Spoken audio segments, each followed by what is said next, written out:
Welcome to GOLT TALK, your podcast for technology and innovation in the legal profession. If you're searching for solutions to revolutionize your legal practice, you're in the right place. 10 minutes pure, actionable product insights from CEOs shaping the future of legal technology. And here is your host, Tom Pfennig.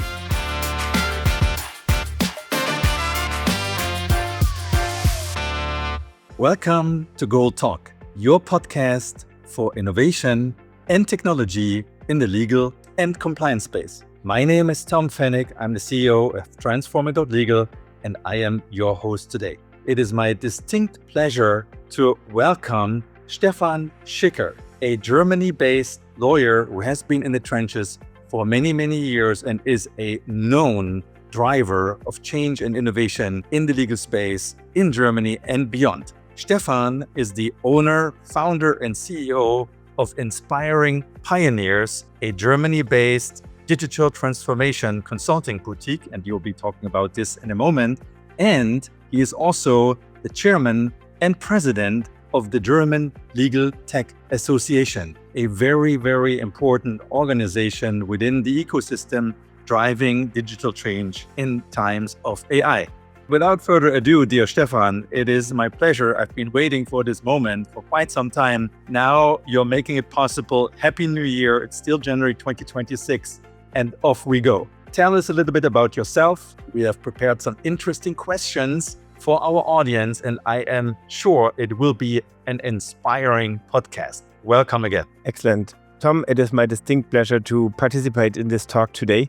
And as you mentioned, a lot of things have happened in the last year, and it's going to be amazing what is going on this year. As you mentioned, I've been around in this area of legal for more than 25 years now. So I've been basically playing the lawyer's game from being an associate in the area of IT and IP law. So you can see the technical connection in this respect. But at the end, I've also been CEO of a law firm, which is a mid-sized German law firm with about 140 lawyers, SKW Schwarz, subsidiaries in different countries, different cities in Germany, with a very strong focus on media, IT, and IP. And in the 6 years until the end of 2022, I have been the managing partner of the law firm, leading the firm through a lot of internal professionalization and innovation. So I've been seeing this very interestingly from a lawyer's perspective, but also, of course, from the perspective of the legal departments whom we are working with. My soul and the connection to technology actually was initiated much earlier, already in the mid of the 80s, when I started programming with a Commodore computer and programmed my first legal tech platforms in the mid of the 90s. So I've been around in the area for quite a while. That's where my gray hair is coming from. And I've been basically subscribing to this topic of innovation for a long time. And at the end of 2022, I basically gave myself a little time to rest and realign what really is the focus and the passion in my life, and decided to devote the second half of my working life basically to helping law firms and legal departments to foster in this struggling and changing atmosphere, organizing themselves as organizations and as companies, which they are. And in that respect, basically supporting the CEOs of other law firms now and legal departments on how to structure the work to basically capture the three areas of pressure on digitization, pressure on the costs, and pressure on the talent, which is going to be a very important part. And that keeps me busy. Apart from that, I'm lecturing at the University of Regensburg. I'm, as you mentioned, the chairman of the German Legal Tech Association and a lot of other things. So it doesn't get boring, particularly in that time where, everything seems to be changing and wobbling. Super.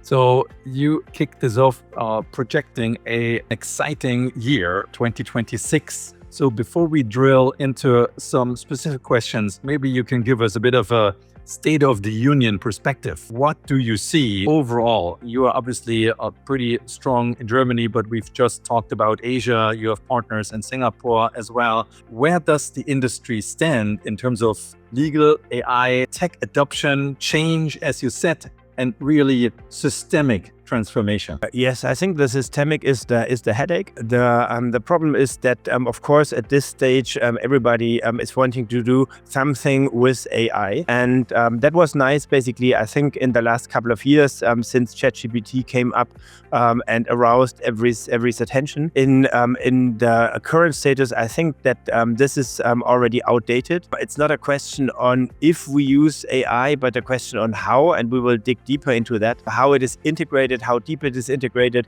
and how the mindset of the people is going along. I think that at the moment, a lot of the drive is coming from some of the in-house departments who, of course, have other KPIs than law firms. On the other hand, again, here I see a lot of legal departments, which interestingly, because they are embedded in a firm structure, in a company structure, basically still have very manual processes, not really legal operations ideas, and so on. So, but nevertheless, a couple of them are really driving the speed. I think that a couple of law firms are catching up, and the momentum is growing on the law firm side. They are understanding that if they embed innovation rather than outsourcing it, it can be a fundamental game changer. But the major challenge, as you mentioned, is the fragmentation. I think that it doesn't help to do something with AI. It has to be implemented. It has to be integrated. And if you ask people, well, what kind of problem do you want to solve with an AI solution, it very many times remains silent, and people are not able to give an answer. So I think the integration of the stuff, and not just building a single point of AI usage, but rather integrating it, thinking about workflows, thinking about processes. And I know it's not at all as sexy as having a bling bling AI tool, but that's the real work that people have to do, and that's where real transformation is happening. And I think that the whole branch still is more reactive than proactive, particularly in the lawyers field, coming from a legal restriction in respect to our legal framework for lawyers, which is barring a lot of the international tools that cannot be used in the German law firms context. It could be easier in the legal department context, but it still is something that is very important to watch. Before we glance over this, Stefan, and I'm talking about the KPIs in the in-house departments, why can certain international tools not be used, as you've just said, in the German-speaking legal environment? You all know the GDPR, General Data Protection Regulation, which is a guideline for helping how to protect personal data. That, of course, has to be obeyed as a first step. But as a second step, in Germany, lawyers are under special confidentiality regulation, which is regulated specifically for German lawyers and is differently regulated in Germany than in Austria, than in Switzerland, and particularly international. It is very strict, and it's a little bit uncertain on how it is to be interpreted. But German lawyers have to obey specific confidentiality rules. They have to have additional technical measures in place, but also, and that's the key differentiator in many cases, they have to have an additional and an intensified confidentiality agreement in place with all of the tools operators. This topic is coming up more and more, and is a struggling point for a lot of the international tools, because of course Germany from an international point might not be the biggest market. But I know that from a legal tech perspective, a lot of the international providers have a very intense eye on the German market. So it is definitely necessary to keep an eye on that. Yeah, I can confirm that on our platform GOLT.ai, we have, for example, 865 US-based legal tech vendors out of 2,200, so almost a third. And many of them are eyeing at the European market. Some of them are already here, or some of them are in the UK, but the German market is still somewhat untapped. You may have read Harvey just opened the office in Munich recently, so this is still nascent, yet very important also for competition in this country, that those standards are being met, and this might be an interesting awakening for some of the biggest brands in the world. So thank you for calling this out. Shifting back to what you had said in terms of the innovation engines, it's more that you see in-house legal departments, and you said they have different KPIs. I think we have a lot of in-house viewers here on the GOLT Talk. Can you give us a few of those KPIs that drive that innovation? Yes, I mean, from an in-house perspective, of course, innovation is tied to a measurable business impact rather than creating billable hours. So the legal operations teams drive the structured improvements and by that create a better business impact. And that basically leads to a fact that the innovation is much easier understood and quicker done in an in-house department. I've just been on a panel with a couple of in-house departments who are basically looking at not the next seller of an AI tool who is promising that and that and that, but who are really looking at AI platforms that can be integrated into their environment end to end, from basically starting from the departments in the company to basically back to the departments, and in that respect have a much more integrated approach to everything than law firms are doing at the moment. Interesting. So shifting gears a little bit, you were pretty bullish on 2026. What makes you so excited about this coming year? Can you give us a little bit of a crystal ball projection from your point of view? Yes, I think that 2026 is going to be very interesting in respect to really doing something. And I have the feeling that we have been talking about AI now for a couple of years. And, we all know that we are not talking about AI in general because that's an old topic since already 70 years or 60 years, whatever. But we're talking about generative AI and the question on how it is impacting the speech and oriented legal world. And I think that there we have on one side, the understanding is growing that it will not be going away. And on the other hand, the question is, do we have the perfect legal in-depth solution that can deliver legal results? And I'm not sure if we are there yet, and if we are there as soon as a lot of people are hoping us to be. So I think that 2026 is much more about understanding that there will not be this one tool that you can ask a legal question and it will deliver the perfect answer, but it will be a shift away from the focus on pure legal AI tools, rather to, general AI platforms. And the question is, how can you implement that in the law firms and the legal department? And I'm not only thinking about the legal questions, but rather about the whole organization. It's a question of how you can integrate that into the processes. Question mark, are the processes documented? If not, you should make another podcast on that.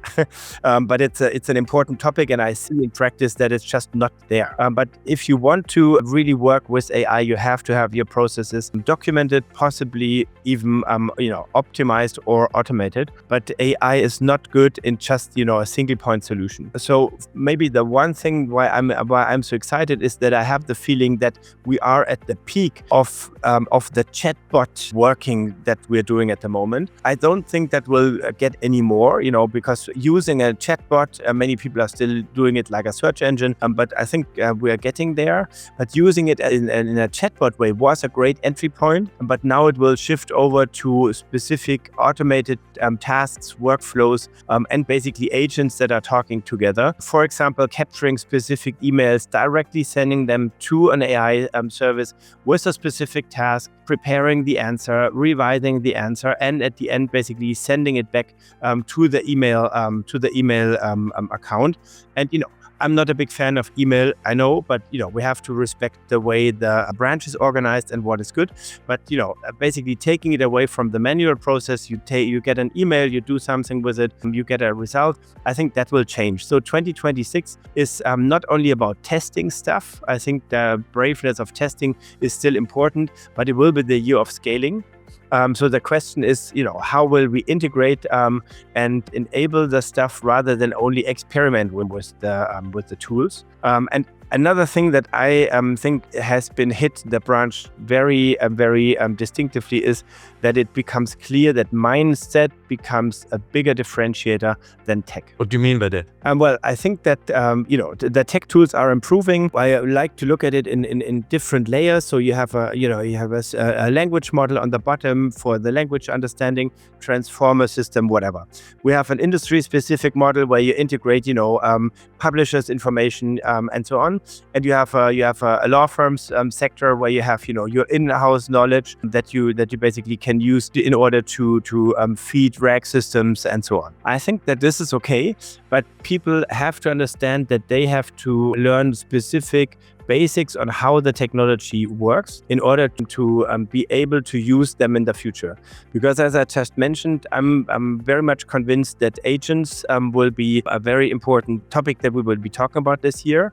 I don't think it will be taking over everything, but it was supposed to be last year. I think this year really we are grasping hands on in that respect. And if you don't understand what a prompt is doing in a single step, you won't be able to understand the chain of prompts that are necessary to understand an agent. And I think that's what I mean about mindset. The people have to understand that it is important. The managing partners of the law firms have to understand that it is going to be a huge differentiator for the law firm, but they also have to understand that they have to give people room and space apart from producing billable hours to train their minds, to get grasp on the new systems, and to basically deliver not only legal results, but also technically supported legal results. I'm trying to be a bit provocative here because what I am also seeing is that it is a bit of a challenge in the industry to really change that mindset. We have been wired to work as we are, and we are, frankly speaking, living a fairly comfortable life in terms of what we are doing.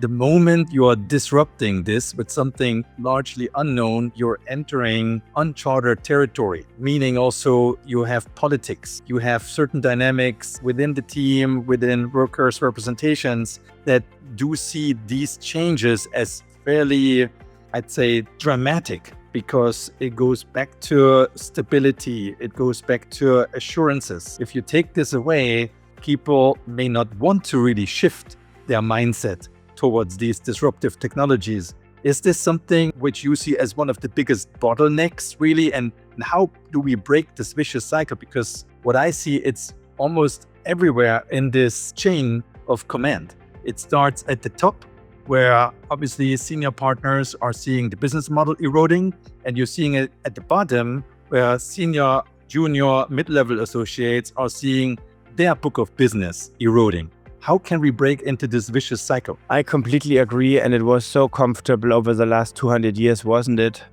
So why can't we just go on doing it like we have been? I completely understand that. And, I mean, the change is always slower than we are doing our prognosis. But what is becoming clear is that the threat from outside of the mature, old-fashioned big law firms is becoming bigger and bigger. We have, multiple information where partners from big law firms starting new law firms, not only using AI, but making AI part of the backbone of the company. It just happened a couple of days ago. Again, you might have heard of Garfield AI last year, and so on. So a lot of developments in that respect. And I think that the whole sector has to be, keep an eye on what is happening, particularly outside of the sector. That's one thing. The second thing is basically the war for talent, as I mentioned. If you, over-exaggeratedly, of course, are using typewriters, you might have more difficulties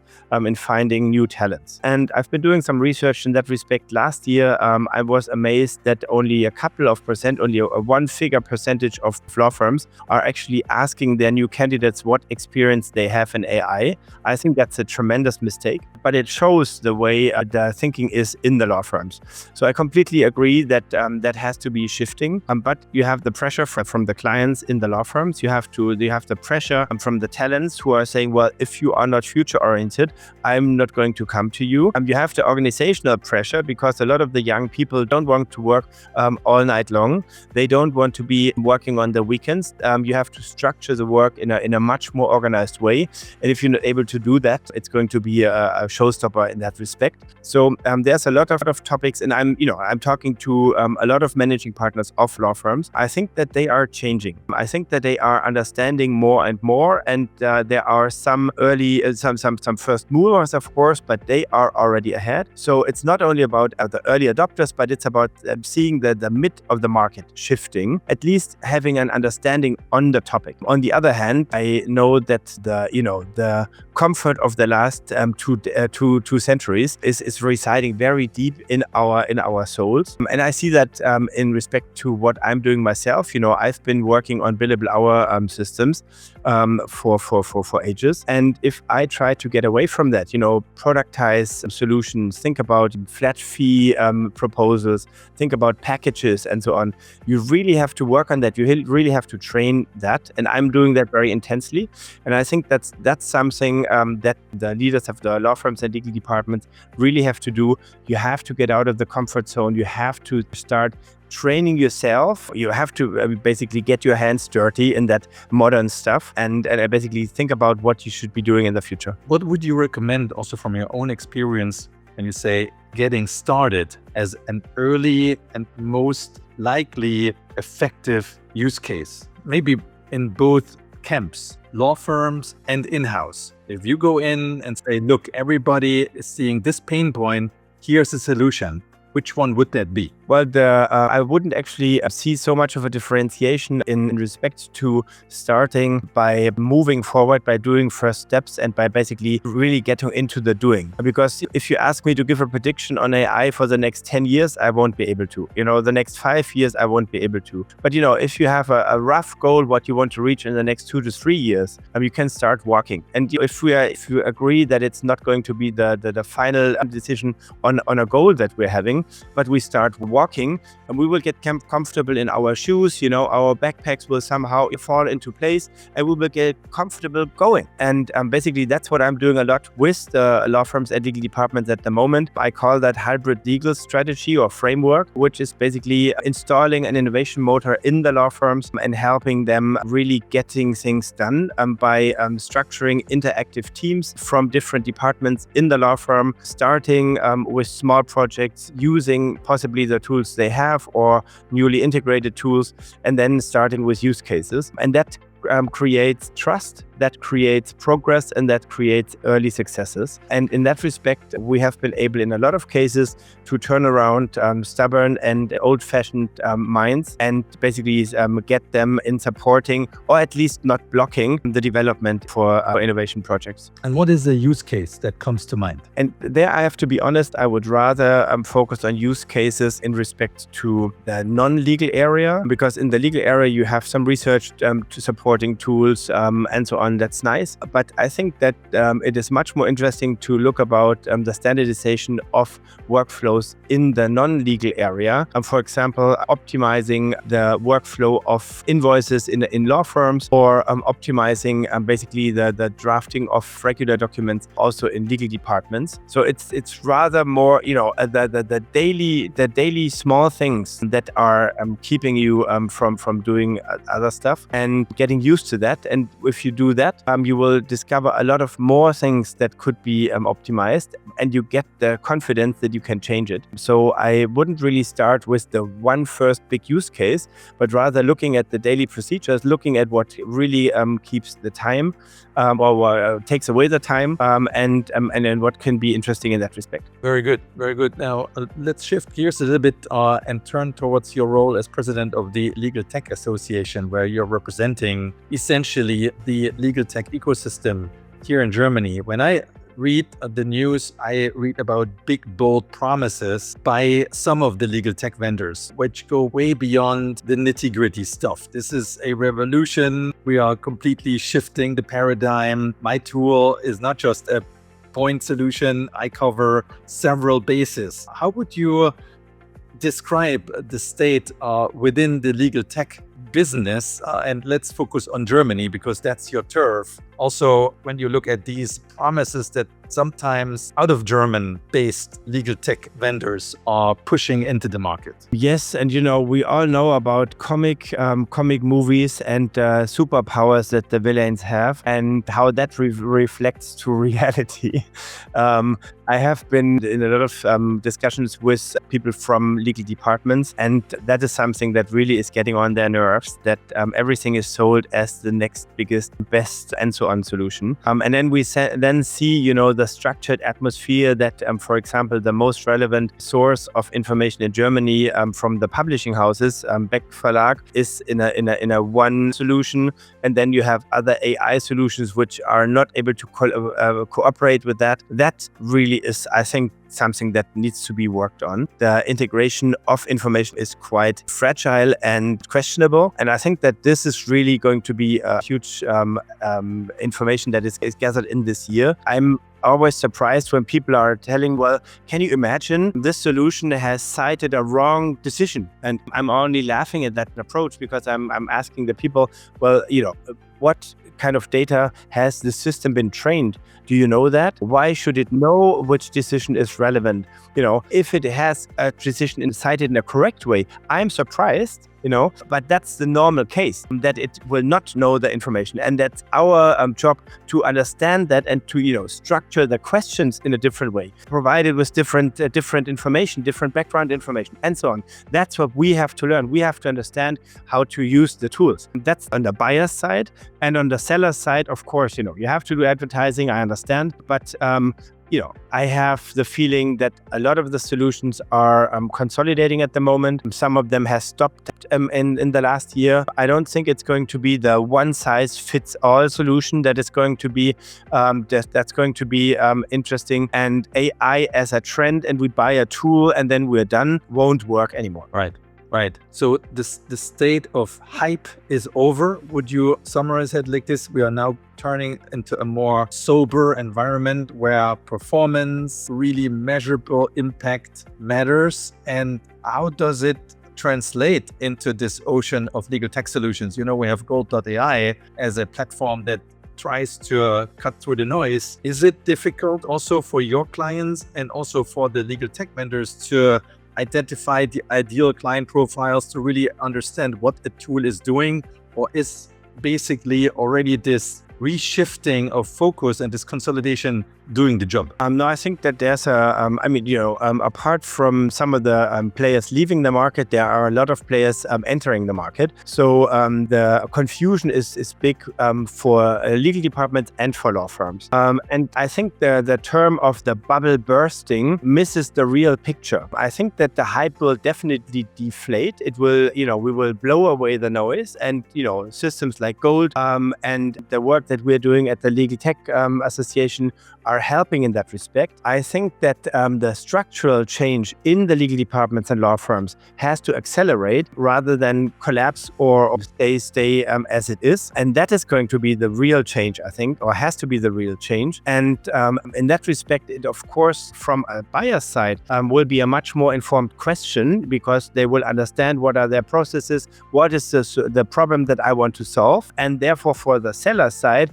they have to fit this demand. And it is getting away from the are you using AI, to a question on what specific sector area problem are you using which AI in which way. So it's not about this, bubble and library thinking, but really a very focused, precise, to the market solution that people are going to look for. And when you think about potential bottlenecks that we need to address, you are probably already addressing in your consulting practice. What is the biggest one from your point of view? You've just said we need to accelerate this mindset shift. We need to accelerate this shift towards more process mapping, really pruning services, making sure that we identify the value that we are delivering. In this journey, what from your point of view is the biggest bottleneck or showstopper? I think the key bottlenecks, and that is probably fitting to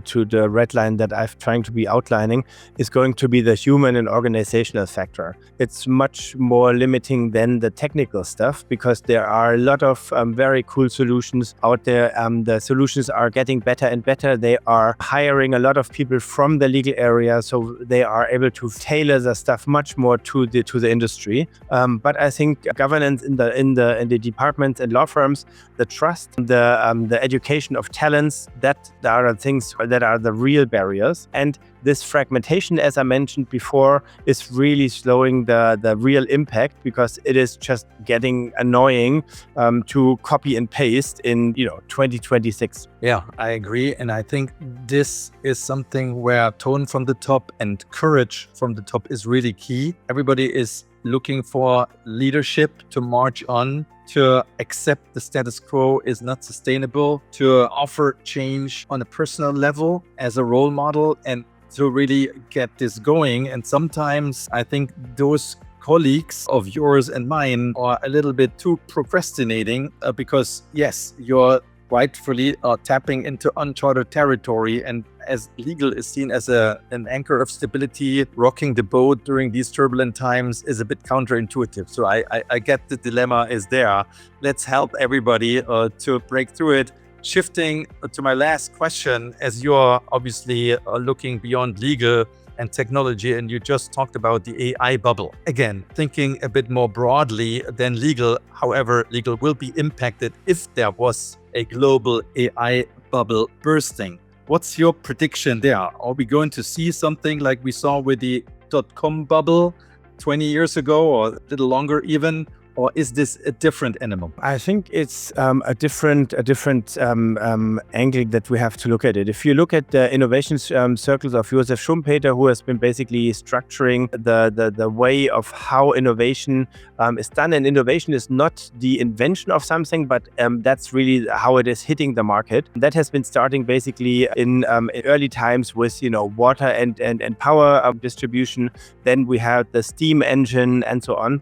And at this stage, I think we are at the beginning of the sixth innovation cycle, which is similar to the steam engine at that time. It will be what Schumpeter has been calling a creative destruction. Some of the old stuff has to go so that the new stuff can be coming in.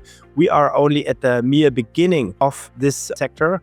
I think it will be much more than an AI chat system that we are seeing. So even if some of the bubbles are bursting in respect to the stocks of a specific AI play and so on, I think that the real power of generative AI, of AI as such, possibly combined with robotics and the way we are seeing the workforces structured in the world at the moment, and the lack of new people coming up in specific countries, in specific sectors, I think that this is only the beginning that we're seeing. I wouldn't think that I can exclude some changes on the stock markets and some drops and so on.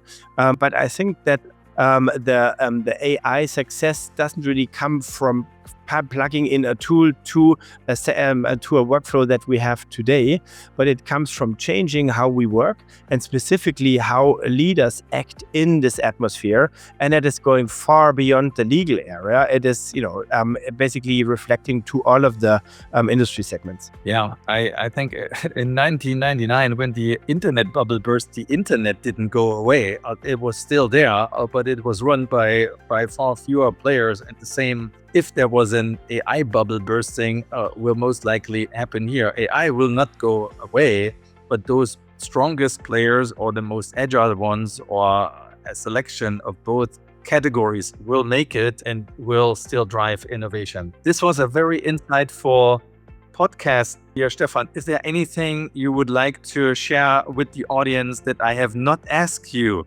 about yet? Well, of course, there would be millions, but I think it's better to not continue talking about it, but to actually do it, So, all of you out there, 2026 rocks. Go out there, do something, and keep innovating. Wonderful. A great word. Stefan Schicker, CEO and founder of Inspiring Pioneers, a German-based digital transformation consulting boutique, and the president of the German Legal Tech Association. My distinct pleasure having had this podcast with you.